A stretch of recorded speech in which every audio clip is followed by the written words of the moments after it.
Anita Artiagoitia. And where are you working? I'm working at a school in China. That's a bilingual school in China, in Beijing. Fantastic. And have you been teaching second grade? Yes, I'm teaching second grade. Great. So I'm going to ask you some questions about planning. Okay. Okay? So we're going to start asking you, do you have common planning time in collaboration with other teachers? Yes. We have 2 common meetings with the whole team. One is for planning. More than planning on a weekly basis is outlining the monthly unit for readers and writers workshop. And the second meeting we have weekly is for looking at children's work. Great. And how long before a specific lesson do you prepare it? Well, in second grade, you can plan a little bit more ahead. We have this monthly outline of what that unit should look like in a monthly basis. Now, I plan daily, and I'm able to plan for 2 days in advance, not much more than that, because you don't really know how children respond, especially these children whose language skills are not so strong. So I'm able to plan 2 or 3 days ahead of time, not more than that. But I do have the vision of what the whole unit will be. So I know exactly what the long-term goal is. I see. And do you write down lesson notes to guide you, or do you rely on lesson format provided by another teacher, textbook, or teacher's guide? I write my own lesson plans. I write an outline for me to know what the clue or the key points of the lessons are going to be, but I don't need to give them to anybody, and we don't have a specific format that is requested. Now, I myself use the UBD model for planning, where I set an enduring understanding, the essential questions, the assessment, and then I plan my activities. But this is something personal. It's not something that the whole team does. It's not required? And not at all. There's nothing required. And does your school require a specific lesson planning template? No. No? Not at all. Does the school require lesson plans to be submitted to administrator or share with parents?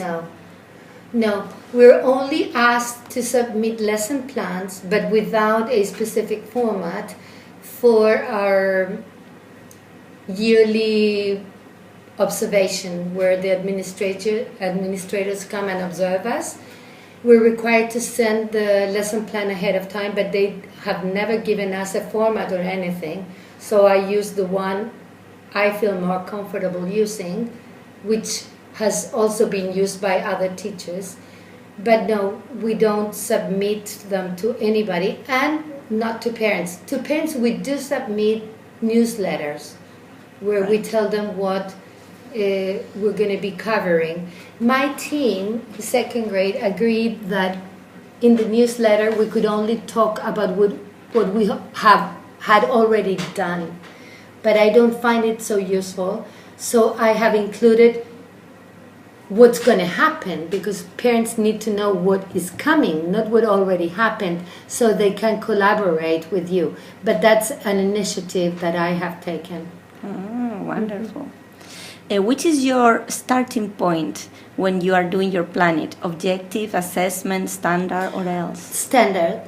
Well, I have envisioned the standards that I have to meet and the pre-assessment. Before starting a unit, I do a pre-assessment to see what they know, and according to that and where I have to go is what I plan. Right. Do you reflect after the lesson, take notes, success, and things that didn't work? I don't take notes, but yes, I do myself see what didn't go well, especially when I work in small groups. I usually repeat the same lesson 3 times in a row because I make groups rotate so I can have less students with me. And I have to say that if I see that something didn't go well the first time I taught the lesson, I change it for the next two. And as a team, we reflect after the unit has been finished about the things that went well, what didn't go well, what the changes that need to be implemented for the coming year. I see. Do you keep the lesson plans for the year to come? If so, do you modify or do you use the same thing? What do you mean? When you have your lesson plans, because you just told me that you do lesson plans, With do the you keep team. them? You keep them for the next year? No, we after the reflection when the unit has finished, we make changes into the previous one, and yes, that would be the next year's unit outline, because it's not a lesson plan with the daily activities.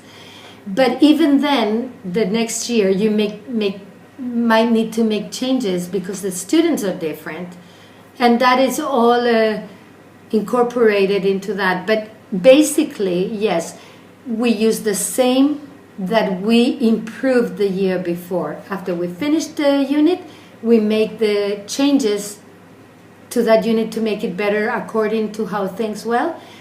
And that would be the base for the coming year. But the coming year, things could be different, so you also make adjustments to that. I see. And about the meetings and the planning you do in collaboration, what would you like to do different? Or what do you really like? What I would like to do differently is looking at the enduring understandings, is thinking, well, what is it that I'm trying to achieve with this unit? Then look at the standards and not look at the table of contents that they were told that needed to be taught, which is something that I have seen in practice. For me, the standards tell you how to teach those contents, and the enduring understanding or essential questions guide you to where you're going. I see. And what is your favorite part about planning? My favorite part about planning, for me, which is not the favorite for anybody else, is to see the final goal. What is the enduring understanding that we're going to get through that unit? What really are we achieving by teaching children that specific unit? I see. Something else that you would like to share? About planning? About planning. I think that planning is it's tricky because you can't plan ahead for too long, because if you did that, you wouldn't respect how the things that could emerge in a class. I do think that you should have a goal where you're going to and the standards that you need to meet, but you should have certain freedom on how you would manage the activities on a daily basis according to the children's needs. Thank you very much. Oh, you're so welcome. Thank you.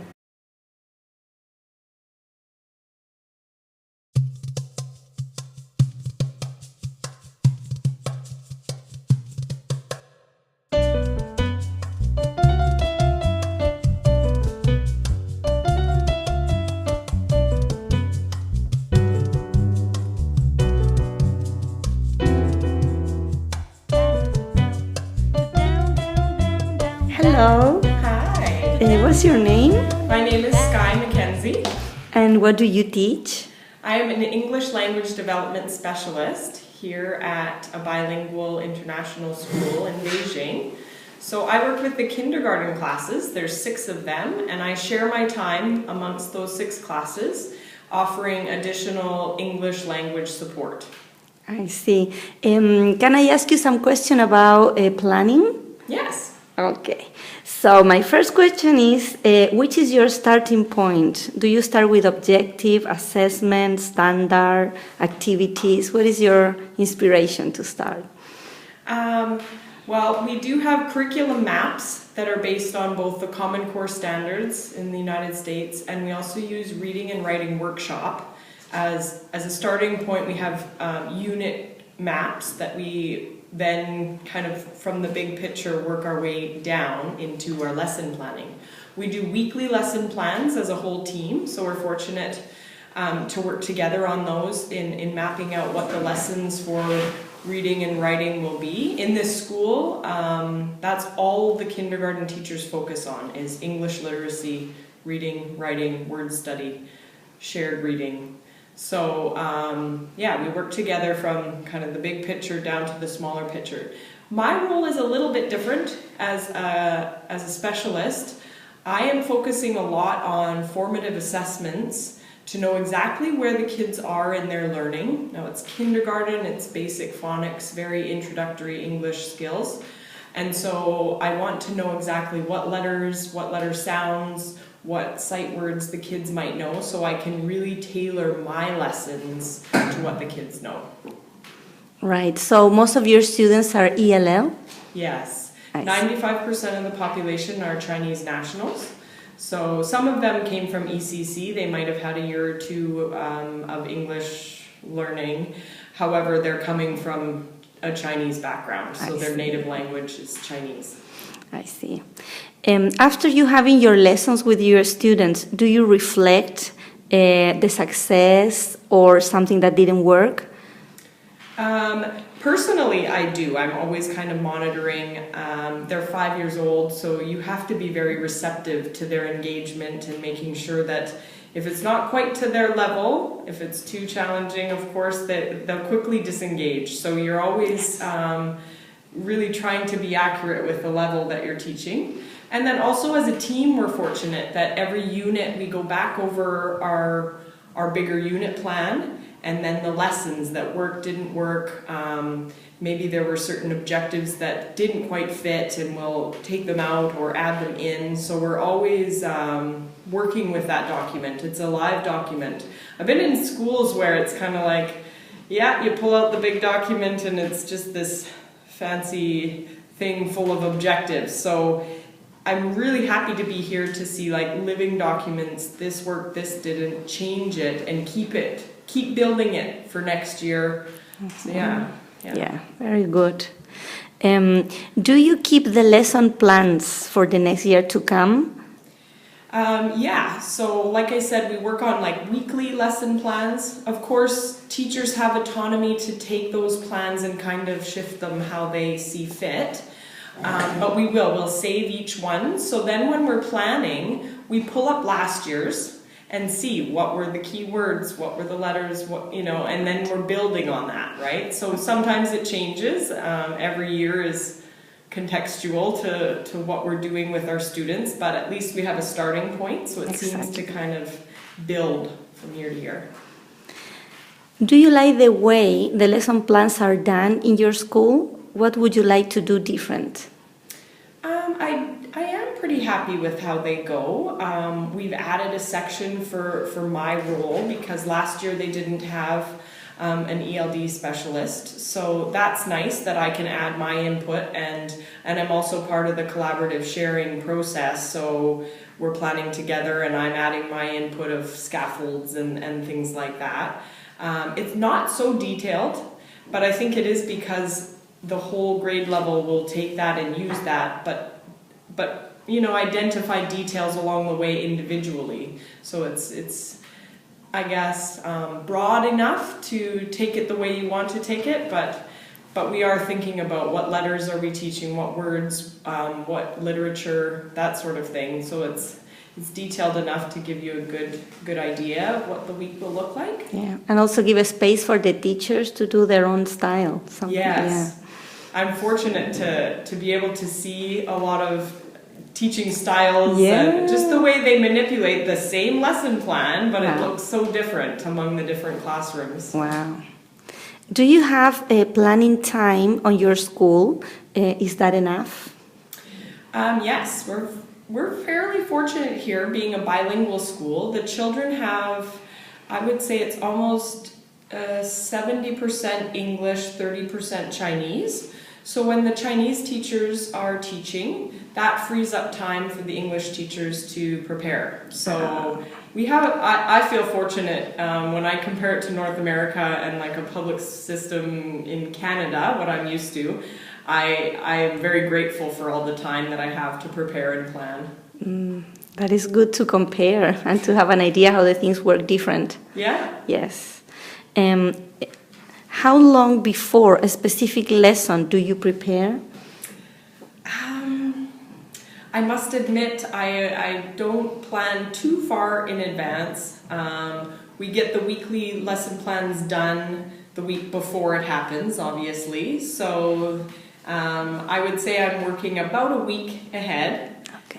Thinking about the new activities that I need to prepare. But sometimes, you know, school is busy, life is busy. You're in the morning thinking, oh, who am I seeing? And I can quickly run up and prepare something, you know, that morning. Right. But typically I'd like to have a kind of a clear sense of my activities and what I'm doing towards the end of the week before the new week begins. Do you write down lessons, take notes about your lessons, or do you base on other teachers or books? So we use that weekly plan, which is constructed by the teachers, and we all take away that same document. So I use that as a reference point. But as for my particular activities, I will create a more detailed plan of what that looks like. However, once it's in my head, once I have the idea, I don't need to reference it, right? So I picture, you know, back in university when we had to make these, you know, detailed lesson plans, like I don't go into too much detail. But yeah, so. And how long have you been working? Here at this school, I just started this fall, so I moved to Beijing in August. Right. I've been teaching on the whole, this is my 7th year. I see. Does your school require lesson plans to be submitted to administrators or share with parents? No, actually, we are not submitting our lesson plans. There's no deadline or weekly submission policy. Every teacher submits a weekly newsletter, and that's a parent-friendly version of what's happening in the classrooms, which it's not the lesson plan per se, but just informs the parents of what we'll be learning the next week. But this is about what already happened, or is about what they're going to do? I guess it depends on the teachers. Some use the reflective process of this is what we did, but I know for a fact 2 teachers do it as a this is what's coming, to kind of allow the parents to prepare or